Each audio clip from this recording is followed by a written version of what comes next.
I've devoted everything to sponsoring my deceased best friend's daughter, Lara Sandfield, so that she can learn dancing for the past 10 years.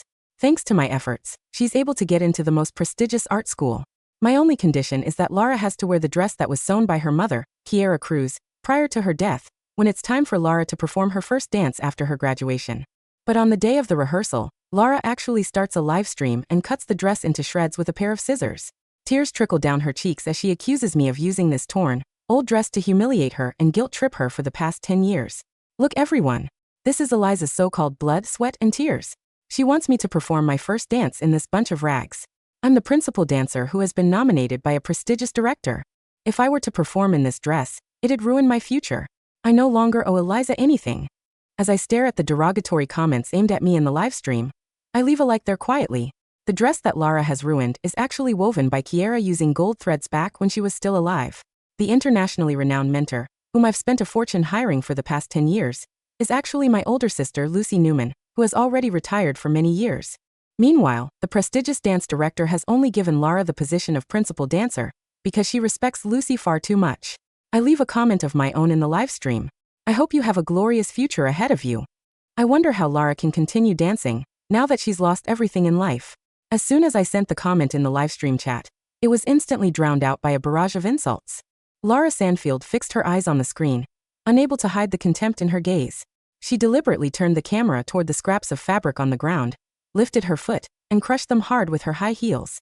Her stiletto heel dragged across the dark patterns, the abrasive sound enough to make anyone wince. See that? She's still throwing shade. Lara wiped away her tears for the camera, her shoulders trembling slightly as she put on the act of someone deeply wronged. For the past 10 years, every penny she gave me came with the air of a benefactor looking down on me. This lousy dress was nothing more than a leash she fastened around my neck, a constant reminder that I was supposed to be grateful to her for everything. Beside her, her boyfriend and manager, Ramon Bark, hurriedly handed her a tissue. He sneered as he leaned toward the microphone, his voice carrying a clear warning.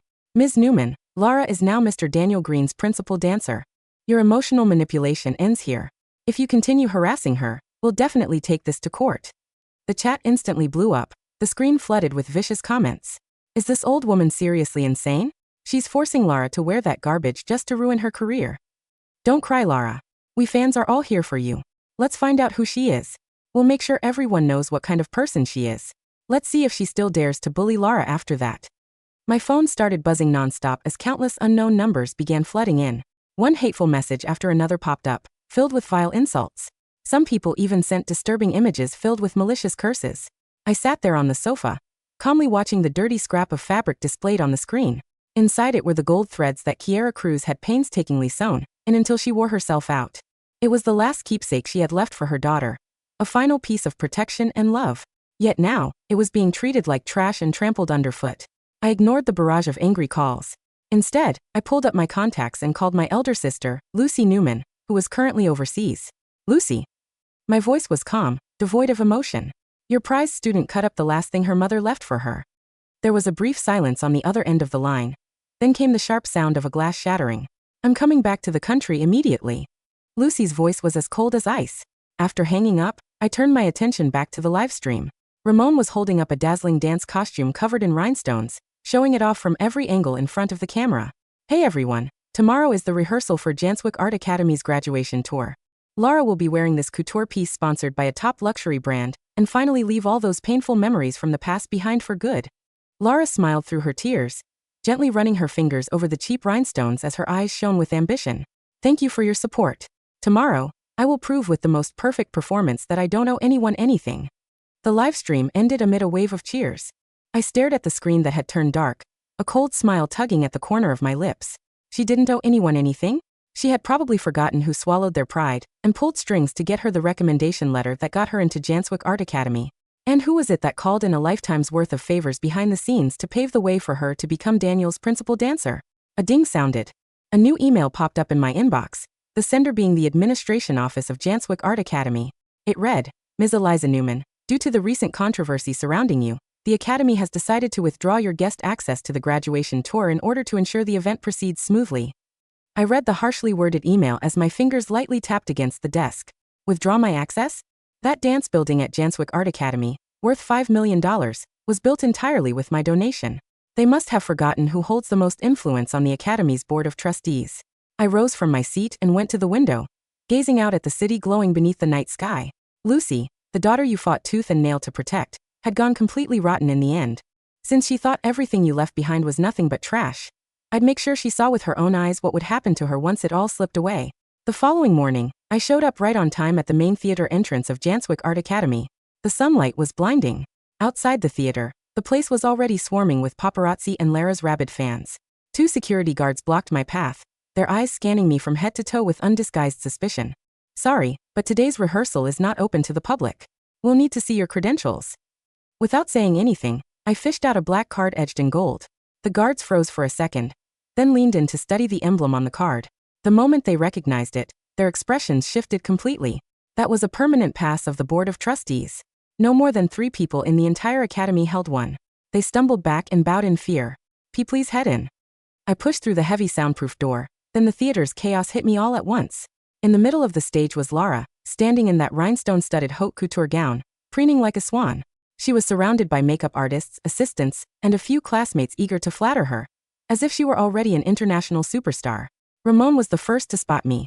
The smile vanished from his face in an instant. He strode toward me, deliberately raising his voice for everyone to hear. Eliza, you've got some nerve showing up here. His voice instantly attracted everyone's attention. Lara gathered her skirt and made her way to the edge of the stage, flanked by her little entourage like a queen descending upon her subjects. From that height, she looked down at me with undisguised contempt and wariness etched all over her face. Ms. Newman, didn't you get enough of my live stream? Did you come all the way here just to humiliate yourself in person?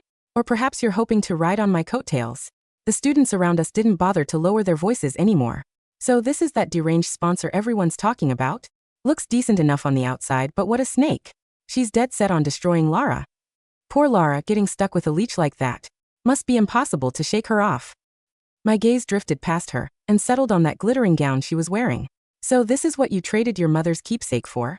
My voice was quiet but cut through the cavernous theater like a blade.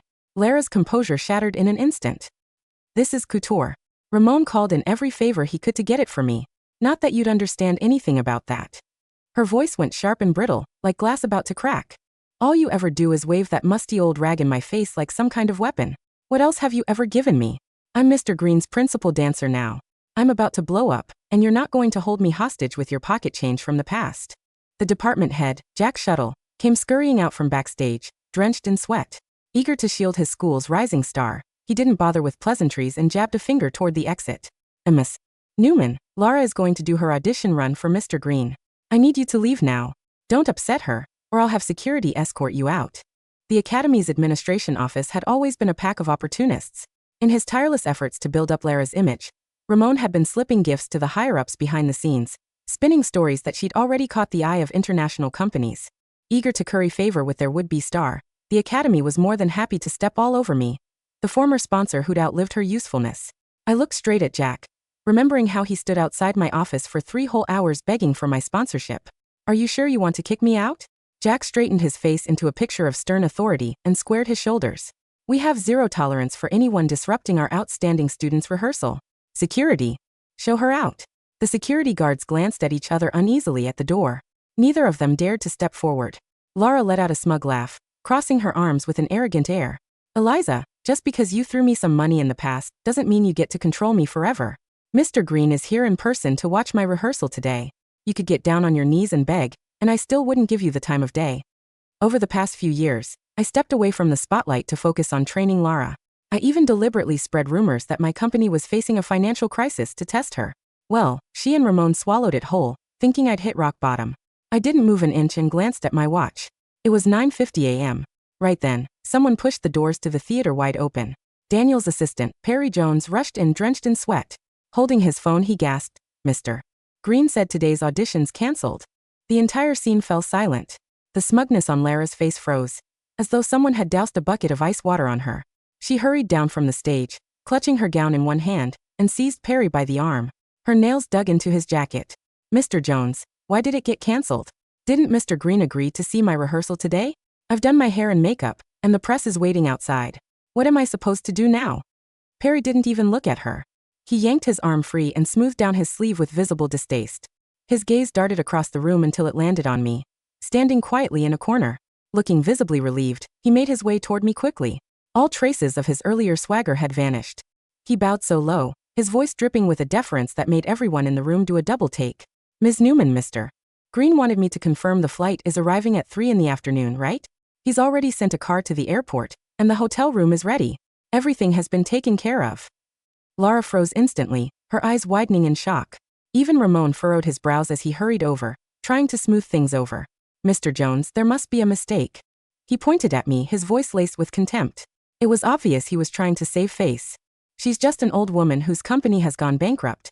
The only reason she's got any attention online is that she's been guilt-tripping Lara. Shut up. Perry broke out in a cold sweat. He whipped around and shot Ramon a glare that could have cut glass. Who the hell do you think you are to talk shit about Ms. Newman? Even if you do have a death wish, don't drag me down with you. Ramon flinched at Perry's outburst and shot him a look full of disbelief. I ignored Perry's fawning and looked at Lara quietly. Think you'll still be principal dancer by the end of the day? I asked, my voice soft and edged with a quiet mockery. Lara bit her lip, her complexion shifting between flushed and pale. She forced out a cold laugh and stared at me, trying desperately to regain her composure.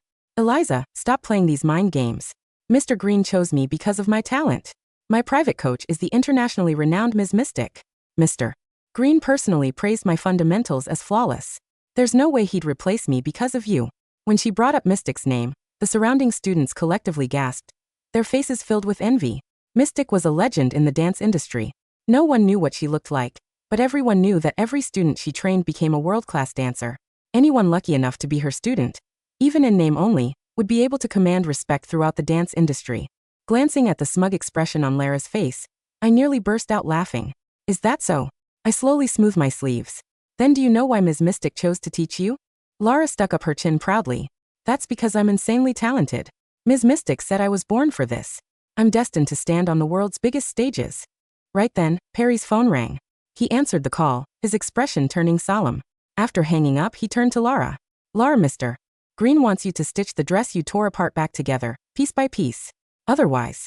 Otherwise what? Lara's voice rose an octave, sharp and thin, slicing through the cavernous theater. Her fingers clutched the rhinestone-encrusted hem of her gown so tightly that several acrylic gems popped off and clicked against the hardwood floor. Mr. Jones, I am the lead. Daniel Green spent 3 months looking for someone with my stage presence. He wouldn't throw away months of rehearsals over an old rag. Perry Jones looked at her as if she were a stray dog barking at a carriage. Otherwise, Perry continued, his tone devoid of any warmth, Mr. Green will not only terminate your contract immediately, but he will also exercise the moral turpitude and reputation damage clauses in Section 12. You will be held personally liable for the full production delay fees, amounting to roughly $2.4 million. Ramon blanched. He stepped forward, putting on a brazen front, though the sweat gathering along his hairline gave him away. $2.4 million? That's absurd. The contract was signed based on artistic talent, not some private domestic dispute. Eliza Newman has no legal standing in this production. Perry finally turned his head, his eyes fixing on Ramon with sheer contempt. Mr. Bark, you fancy yourself a talent manager, yet you don't even know who holds the controlling shares of the Green Arts Foundation? Or perhaps you were too busy manufacturing viral smear campaigns on social media to read the public filings. Ramon's mouth opened, but no sound came out. The students and staff gathered around the stage began to murmur among themselves, their glances darting between me, Lara, and Perry. Jack Shuttle, the department head, wiped his brow with a trembling handkerchief. He hurried toward Perry, his posture hunched in nervous deference. Mr. Jones, surely there is room for mediation. Lara is the pride of Janswick Art Academy's graduating class. Ms. Mystic personally trained her. If word gets out that she was dismissed on the eve of the showcase, it will damage the academy's reputation.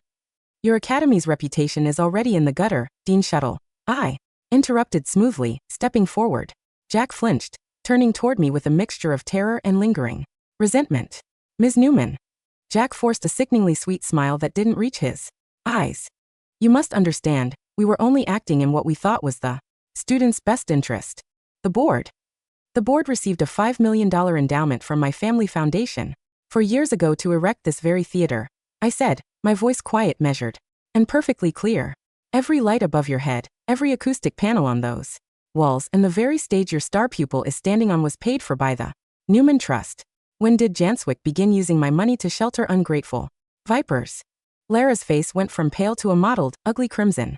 She stomped her heel onto the stage, the sound reverberating through the hall. "Stop it. Stop bringing up your money," she shrieked, all pretense of graceful elegance evaporating. "That's all you ever do. You throw money around and expect everyone to bow down to you. My mother died when I was 12, and you took that as an excuse to play God with my life. Wear this dress, Lara. Dance this routine, Lara. Don't eat that, Lara. I am sick of it." She pointed a shaking, manicured finger directly at my face. My mother loved me. She would never have forced me to dance my graduation debut in an ugly, faded threadbare sack. She would have wanted me to shine.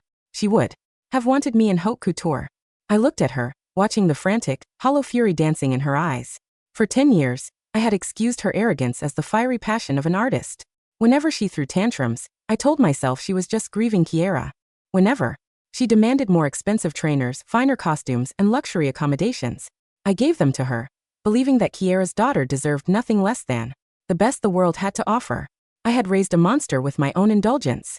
Your mother, I said, every word hitting the silence like an iron chime, spent the final 6 months of her life in the palliative ward of St. Jude's. Her fingers were so swollen from chemotherapy that she could barely hold a spoon. Yet every single evening, she sat by the window under a magnifying lamp, weaving raw imperial gold thread into that silk satin. Lara's breath hitched, but she sneered. "Gold thread? Don't make me laugh." It was yellow silk at best. It was 16-karat drawn gold wire, woven using the extinct southern cloud tapestry technique. I replied coldly. Kiara bought the raw materials with the last savings her family had. There are only 2 elderly master weavers left in the country who still know the stitch. Kiara spent 40 days on her knees, learning the craft from them just so she could weave a protective phoenix pattern into the lining. The theater fell into a dead, suffocating silence. Even Ramon looked shaken, his gaze darting toward the floor where only 24 hours ago, Lara had ground those very threads into the dirt with her heel during her livestream. "That dress wasn't just a costume," I said, taking a step toward the stage. "It was Kiara's final prayer for you. In our tradition, a dancer who wears her mother's gold-woven shroud into her debut performance is blessed with a lifetime of unyielding strength. It was meant to be your armor against the cruelty of this industry." I paused, looking up at Lara's trembling form. "And you shredded it on the internet for 800,000 likes." Lara's lips wobbled. A flicker of genuine panic flashed across her face, but her deep-seated vanity quickly snuffed it out. She threw her head back and let out a shrill, mocking laugh. "A convenient story, Eliza. Truly touching. But even if that old rag was made of solid diamonds, it doesn't change the fact that art moves forward. Daniel Green chose me for me. Ms. Mystic chose me for me. You can take your little fairy tale and choke on it. Ramon, call the press. We're leaving." "You're not going anywhere, Lara," Perry Jones said, holding up his tablet. The screen was an official notice from the Green Arts Guild. "Mr. Green has called an emergency press conference in the Grand Auditorium at 4 o'clock today. If you are not there with the restored dress, your official termination and a formal industry blacklist notice will be handed directly to the media." Lara staggered back half a step, nearly tripping over her long train. Ramon grabbed her elbow, his face slick with sweat. "Lara, we need to find a tailor. Now." "A tailor?" Lara muttered in a daze. No, it's just a bluff. Eliza is paying Perry to scare us." "Yes, that must be it. She's paying everyone off because her company is going under, and she wants to drag me down with her." I didn't bother listening to her delusions any longer. I turned around, my heels clicking softly against the polished floor, and walked out into the brilliant morning sun. As the heavy soundproof door swung shut behind me, my phone vibrated in my palm. It was a text from Lucy. "Just landed at the private terminal. Daniel is with me. Where are the remains of Kiara's dress?" I typed back a single sentence. "In the trash bin outside Janswick's rehearsal studio. I'll meet you there." At 2 o'clock in the afternoon, the private VIP lounge of the St. Regis Hotel was enveloped in an atmosphere so dense that the waitstaff dared not breathe too loudly.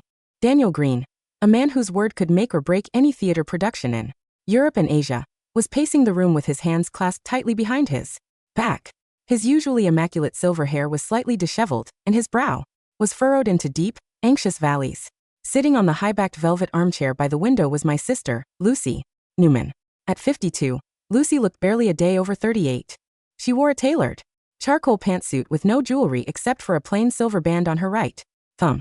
Her back was as straight as a steel rod, an ingrained habit from 40 Years of ruling the world's most demanding stages as the legendary prima ballerina, Ms. Mystic. On the low glass table between them lay a black velvet box. Inside it were the dirty, mangled scraps of Kiara's dress, which my assistant had carefully retrieved from the dumpster behind the school. Lucy's slender, calloused fingers gently brushed against the frayed edges of the silk. When her fingertip caught on a broken, glinting strand of gold wire, a profound, chilling sorrow flashed across her eyes, followed instantly by a glacier of cold fury. She used dressmaker's shears, Lucy said, her voice quiet, almost musical yet dripping with lethal weight. She cut along the seam of the phoenix wing first, then tore the collar down the center. Daniel stopped pacing and bowed his head, looking utterly ashamed. Lucy, I swear to you on my mother's grave, I had no idea. When you sent me her audition tapes 3 months ago and asked me to give her a chance, I thought the girl possessed your humility. I saw her technical foundation. It bore your unmistakable signature, so I bypassed the open auditions and handed her the lead. In the Rite of Dawn. It wasn't your fault, Daniel, I said, pouring a cup of hot black tea and placing it before my sister. Lucy and I concealed her true relationship with us. We wanted her to earn her place without carrying the burden of the Newman name. We thought it would keep her grounded. Lucy let out a dry, self-deprecating chuckle. Grounded? We gave a common crow the wings of an eagle, and she used them to shit on the nest that hatched her. She looked up at Daniel, her piercing gaze pinning him to the floor. What has she prepared for the 4 o'clock showcase? Ramon Bark arranged a private haute couture piece from Maison Blanche, Daniel replied quickly. Rhinestones, synthetic silk tulle, dramatic silhouette built entirely for flashing cameras and short-form video clips. It has zero breathability for classical leaps and completely obscures the footwork. And the dress? I asked. Did she attempt to fix it? Daniel sneered. My informants at the academy tell me Ramon hired 4 local seamstresses from the costume market. They spent the last 3 hours using fabric glue and clear synthetic thread to patch the scraps onto a cheap mannequin base. They plan to present it at the press conference as repaired, with modern artistic flair. Lucy closed the velvet box with a soft, deliberate thud. She stood up, smoothing the front of her jacket. Daniel. Yes, Lucy? Call the Cultural Heritage Preservation Board. Have them send their chief appraiser to the auditorium. And bring Maya Cole. I raised an eyebrow. Maya? The girl from the auxiliary ensemble. Lucy looked at me, her eyes softening for the briefest fraction of a second. Do you remember the video you sent me 6 months ago of the Academy's winter recital? While Lara was busy posing for fashion photographers in the lobby, Maya was in the 3rd floor practice room at midnight, repeating a single 32-count pirouette until the skin on her toes peeled off. She has Kiara's heart. And today she will have Kiara's stage.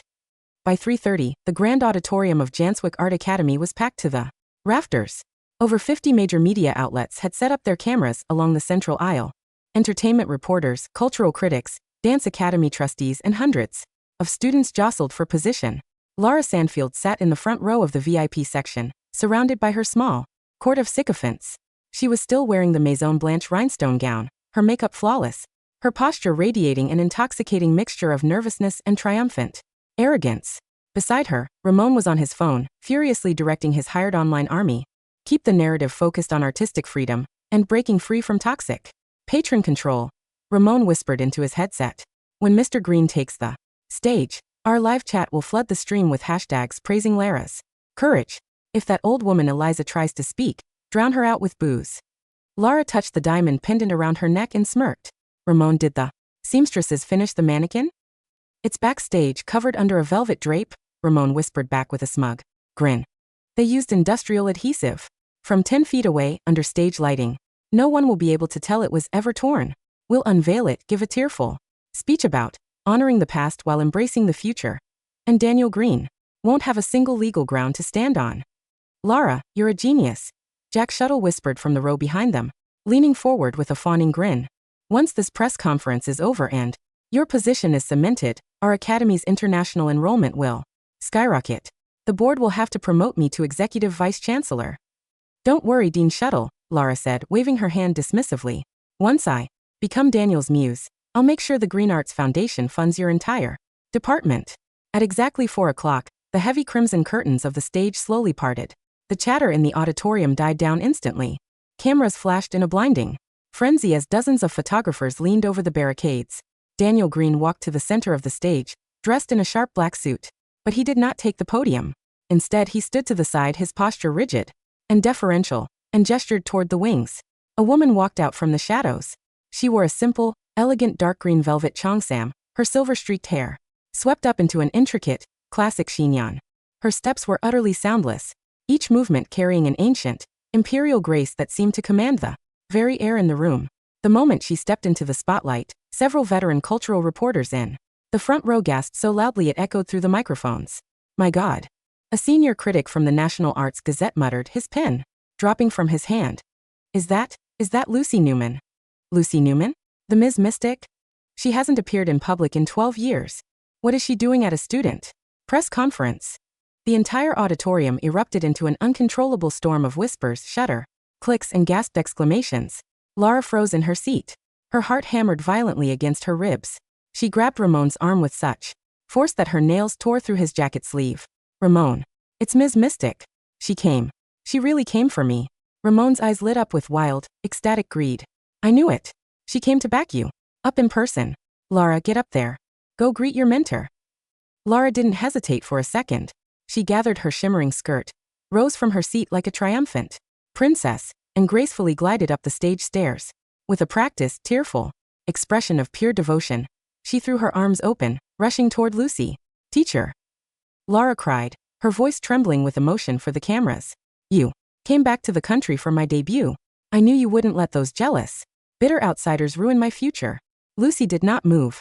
She did not open her arms. She simply stood there, looking down at Lara with a gaze so frigid, so utterly devoid of human warmth, that Lara skidded to a halt 3 feet away, the fake tears freezing on her cheeks. "Teacher?"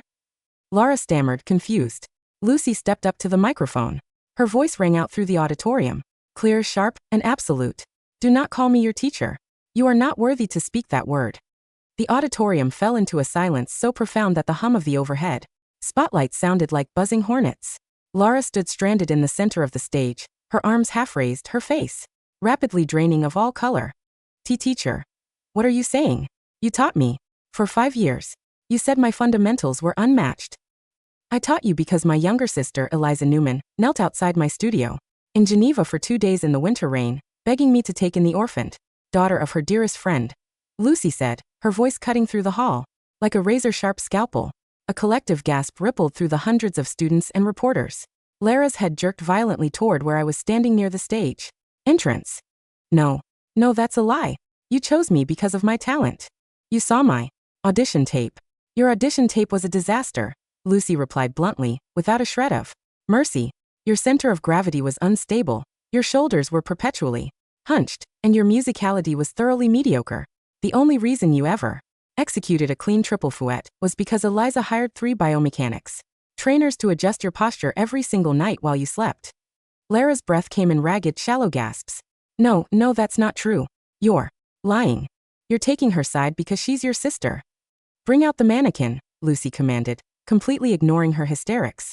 2 stagehands wheeled out the tall, velvet-draped mannequin that Ramon had prepared. Ramon, standing at the foot of the stage, felt a cold sweat drenching his back. He tried to signal the stagehands to stop, but 2 burly security guards from the Green Foundation firmly blocked his path. Lucy walked over to the mannequin and pulled the velvet drape away in one swift, fluid motion. Under the harsh white glare of the spotlights, the true horror of Ramon and Lara's restoration was laid bare for every high-definition camera in the room. The delicate, ancient silk had been crudely glued onto a cheap polystyrene torso, with yellowing industrial contact adhesive. The torn edges were mismatched, overlapping in ugly buckled lumps. The magnificent, hand-woven gold threads, meant to shimmer like living phoenix feathers, had been trimmed with scissors, scorched with a lighter to prevent fraying, and coated in clear nail polish. It looked like a butchered corpse sewn together by a child. Sitting in the 3rd row, Master Harrison, the 70-year-old chief conservator of the National Silk Museum, stood up with the help of his cane, his face livid with outrage. "Vandals!" the old master roared, his voice cracking with fury. "This is the Southern Cloud Gold Tapestry technique. The base silk is pure mulberry satin, dyed with hand-pressed madder root from 30 years ago. This piece is an irreproducible cultural relic worth at least $3 million. Who used synthetic polyurethane glue on it? Who scorched the gold wire?" The reporters went into an absolute feeding frenzy. $3 million? The dress she cut up on livestream was a $3 million museum-grade relic. and she called it a worthless old rag. She destroyed her own mother's priceless legacy and then glued it together with cheap adhesive to fool Director Green. Lara felt the room spinning around her. The flashes of the cameras felt like physical blows slamming against her skull. She turned to Jack Shuttle, her voice high and desperate. Dean Shuttle, tell them this was just an artistic misunderstanding. Jack Shuttle pressed himself flat against his seat, looking at the ceiling, pretending he had never met Lara in his entire life. Lara Sandfield, Lucy said, turning to face the trembling girl. You claimed on your livestream that you were an artist who owed nothing to anyone. You claimed that your talent alone earned you the position of principal dancer in the right of dawn. Lucy took 2 steps back and gestured toward the open floor of the stage. Dance for us now. Lara blinked, her voice trembling. What? No music. No rinestones. No dramatic lighting, Lucy said coldly. Dance the third movement of the Rite of Dawn, the solo variation of the Phoenix Awakening. Show this room full of critics the insane talent that supposedly makes you superior to your mother's sacrifice. Lara looked around frantically. Every single camera was pointed at her feet. Every eye in the auditorium, critics, peers, teachers, and strangers, was locked onto her body with merciless scrutiny. I can't dance without my musical accompaniment. Lara whimpered, her hands clutching her rhinestone skirt. My shoes. These are stage heels, not soft slippers. A true principal dancer can command a stage barefoot on gravel, Lucy said, her voice dropping into an icy command. Dance. Or admit to everyone in this room that you are nothing more than a hollow, talentless parasite who stole a dead woman's blessing. I am not a parasite, Lara screamed, stung by the insult. Driven by cornered pride and sheer, desperate adrenaline, she kicked off her high heels and stepped onto the bare hardwood of the stage. She raised her arms, attempting the opening arch of the Phoenix variation. Snap. Without the heavy orchestral score to drown out her errors, the brutal reality of her technique was instantly exposed. Her breath came in loud, raspy gasps after only 4 bars. When she attempted the first grand jeté, her takeoff was heavy, her trailing leg failed to reach a full 180 degrees, and her landing landed with a loud, clumsy thud that shook the stage microphones. When she tried to enter the rapid sequence of fouette turns, her balance collapsed on the 4th rotation. Her ankles wobbled violently, her torso tilted forward, and she crashed sideways onto the floor, her expensive rhinestone dress tearing along the side seam with a loud, pathetic rip. She sat on the floor, panting like an exhausted dog, her hair plastered to her sweaty forehead, looking up at the silent, unimpressed audience. Not a single person clapped. Not a single camera stopped filming. Lucy looked down at her with pure, unadulterated disappointment. 5 years of my personal instruction, Lucy whispered softly into the microphone. And you cannot even hold a clean balance on a flat floor. You spent your time cultivating followers, scheming for luxury sponsorships, and flattering managers, while completely neglecting the soul of your craft. Lucy turned her back on Lara and looked toward the wings. Maya, come out. A young woman in a simple, faded black cotton leotard walked out from the side of the stage. She wore no makeup. Her hair was pulled back into a tight, severe bun, revealing high cheekbones and quiet, intensely focused dark eyes. Her feet were wrapped in worn canvas ribbons, the tips stained with old rosin. It was Maya Cole, a scholarship student from an impoverished rural town who had spent 4 years cleaning the rehearsal mirrors after midnight just to earn extra studio time. Lara, still sitting on the floor, glared at Maya with pure hatred. Was my understudy. She's a nobody who couldn't even afford the graduation fee. Daniel Green stepped forward, taking the microphone from Lucy. Maya Cole was never your understudy, Miss Sandfield, Daniel said, his voice echoing with profound authority. She was my first choice 6 months ago. But Eliza Newman requested that I give Kiara's daughter the opportunity to prove herself first. Today that mistake is corrected. Daniel raised his hand toward the sound booth. Track 4. The Phoenix Awakening. The opening chords of the ancient, haunting melody filled the auditorium. Maya Cole did not wait for the lights to change. She took a single breath, and her entire presence transformed. Her posture didn't just straighten, it soared. When she leaped, it wasn't a mechanical display of muscle. It was weightless, effortless, as if she were riding an invisible thermal of wind. Her turns were crisp, sharp as diamond edges, each landing as silent as falling snow. There were no rhinestones on her body. There were no flashing visual effects. Yet every single person in the room could see the shape of the phoenix rising through the sheer, breathtaking poetry of her limbs. It was raw, disciplined, and utterly transcendent. When the final note faded, Maya stood in the center of the stage, her chest rising and falling in steady, controlled rhythm, bowing with quiet, profound dignity. The auditorium was silent for 2 full seconds. Then Master Harrison stood up and began to applaud. Within moments, the entire room erupted into a deafening standing ovation. Seasoned critics cheered, students whistled, and flashbulbs illuminated Maya's radiant, humble face like a field of stars. On the floor to the left, Lara sat completely forgotten in the shadows, clutching her ripped, cheap gown, her tears finally flowing in earnest, not for her mother, not for her lost art, but for the absolute, irrevocable death of her own vanity. The fallout from the press conference was swift, brutal, and comprehensive. Before the sun had even set, the headlines had dominated every major news platform and trending social media list in the country. Fall from grace. Rising star Lara Sandfield exposed as fraud by dance legend Lucy Newman. $3 million relic destroyed. Cultural Heritage Bureau launches criminal investigation into vandalism. The truth behind the livestream. 10 years of deceit and ungratefulness unveiled. The very internet mob that Lara and Ramon had carefully cultivated to attack me turned on them with 10 times the ferocity. She cut up her dying mother's gold-woven masterpiece for internet clout. Is she even human? Look at her dancing without the studio filters. She looks like a stumbling penguin compared to Maya Cole. Ramon Bark should be jailed for fraud. Boycott Maison Blanche. Boycott every brand associated with these snakes. By 7 o'clock that evening, my legal team had officially filed 3 massive lawsuits in the High Court. First, a civil suit against Lara Sandfield and Ramon Bark for the malicious destruction of private historical property, demanding full restitution of the $3.2 million appraised value of Kiara's gold-woven dress.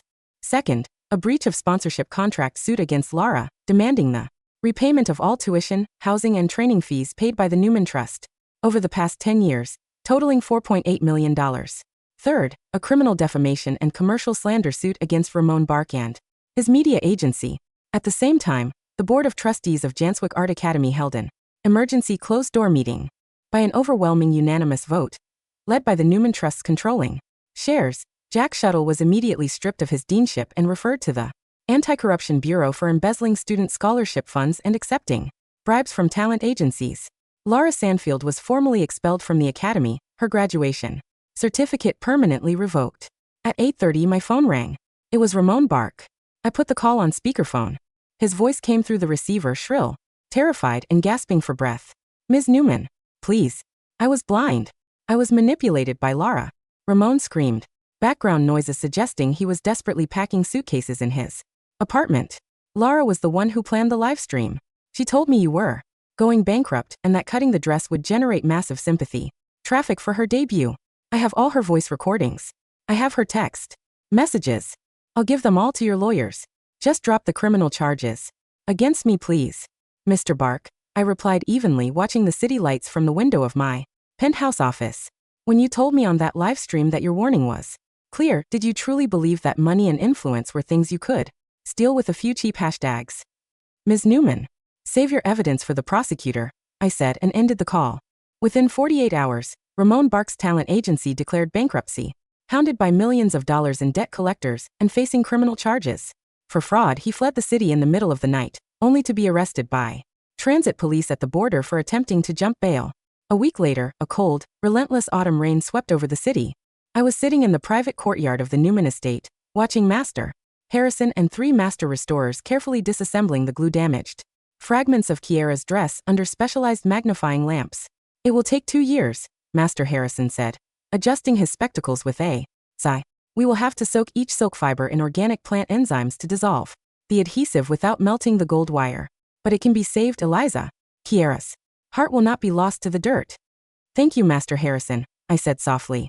Just then my housekeeper, Mrs. Gable, walked under the covered colonnade, looking somewhat troubled. Madam, Mrs. Gable said quietly. She's outside the front gate. I took a sip of warm jasmine tea. Oh, Lara.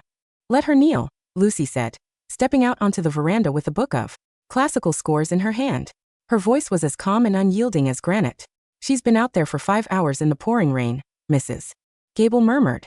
Her landlord evicted her yesterday, and the bailiffs seized all her luxury bags and jewelry to settle the preliminary court freeze. She has nowhere left to go. I stood up, walked to the wrought iron gates of the courtyard, and looked through the bars. Lara was kneeling in the muddy puddle outside the gate. She was barely recognizable. Her glamorous haute couture gown had been replaced by a soaked, threadbare gray sweater and muddy jeans. Her hair was matted against her skull, her lips blue from the biting cold, her shivering body shaking so violently she could barely keep her balance. When she saw me approach, her bloodshot eyes lit up with a desperate, animalistic hope. She dragged herself forward on her hands and knees, grabbing the cold iron bars of the gate, pressing her forehead against the metal until it left a red, bruised mark. "Aunt Eliza," Lara sobbed, her voice hoarse, broken, stripped of every trace of her former arrogance. "Aunt Eliza, please. I was wrong. I was so wrong." She began slapping her own face with both hands, the wet smacks echoing through the rain. "I was blinded by Ramon. I was poisoned by vanity. I forgot who raised me. I forgot my mother's love. Please, Aunt Eliza, look at my mother's face and give me one more chance. Just one." She reached through the bars, trying desperately to touch the hem of my waterproof coat. "I'll quit dancing. I'll never appear in public again. I'll work as a maid in your house. I'll scrub the floors, I'll clean the toilets, I'll do anything. Just call off the debt collectors. They're going to send me to prison, Aunt Eliza. Please save me." I looked down at her, watching the muddy water mix with her tears and drip from her chin. There was no anger left in my heart. There was only a profound, hollow emptiness. "Lara," I said softly, my voice barely carrying over the sound of the falling rain. Lara looked up eagerly, her teeth chattering. Yes, Aunt Eliza. "Do you remember what Kiara said to you the night before she passed into a coma?" Lara blinked, dazed. She told me to be a good girl." "No," I replied, looking straight into her hollow eyes. "She held your hand and said, 'Lara, an artist's feet may be covered in mud, but her soul must remain as clean as gold. If you ever lose your gratitude, you will lose the ground beneath your feet.'" Lara froze, the breath catching in her throat. "I gave you the best teachers, the finest stages, and 10 years of unconditional protection because I promised Kiara I would help you fly," I said, stepping back from the gate. "But you didn't want to fly. You wanted to trample on everyone who lifted you up. Aunt Eliza, no, don't leave me." Lara screamed, her fingers clawing frantically at the iron bars, her knuckles scraping raw against the metal. "I am Kiara's daughter. You promised her you would protect me forever." "I promised to protect Kiara's daughter," I said, turning my back on her as the heavy wooden inner doors slowly swung shut. "But Kiara's daughter died the moment you took those shears to her shroud. What's left outside this gate is just a stranger paying her debts." The heavy oak doors clicked shut with a final, resonant thud, completely shutting out her hysterical wails and the cold autumn storm. Epilogue: The Golden Phoenix. 18 months later. The National Grand Theatre in the capital was bathed in brilliant golden light. Tonight was the international premiere of Daniel Green's magnum opus, The Rite of Dawn, starring the newly appointed principal dancer of the National Ballet, Maya Cole. The presidential box on the second tier was occupied by only 2 people, Lucy and me. On the velvet display stand beside our seats rested a magnificent glass case. Inside it was Kiara's restored dress. Through hundreds of hours of painstaking conservation, the delicate mulberry satin had been seamlessly rewoven with pure gold thread. Under the theater's warm chandeliers, the golden phoenix pattern seemed to pulse with a warm, living fire, completely free of any stain or scar. Below, the orchestra struck the opening chord. Maya Cole stepped onto the stage, dressed in a replica of the gold-woven gown, tailored specifically for her graceful frame. When she leaped into the air, her silhouette merged with the golden light, soaring across the stage with an untamed, sacred beauty that brought the entire audience of 3,000 people to their feet in thunderous reverence. Sitting in the quiet darkness of the box, I gently placed my hand over the glass case, feeling the lingering warmth of Kiara's memory. Outside the Grand Theatre, on the damp, windy street corner 3 blocks away, a young woman wearing an oversized, greasy uniform from a nearby fast food chain was pushing a heavy cart of trash bags toward the alley dumpster. She paused under the flickering streetlight, her swollen, calloused hands shivering in the cold air as she heard the distant, muffled roar of applause echoing from the theater's grand dome. She looked up at the towering digital billboard across the square, which displayed a massive portrait of Maya Cole in the golden dress, hailed by the world as the golden phoenix of the century. A single, bitter tear rolled down Lara's hollow, dirt-streaked cheek. She reached out with a trembling hand, trying to touch the glowing screen, but a gust of cold wind blew a discarded newspaper against her ankles. The street was dark. The applause faded into the night. And as the city lights moved forward in their dazzling, unyielding rhythm, she turned her back to the music, bent her spine, and pushed her cart into the silent shadows of the alley.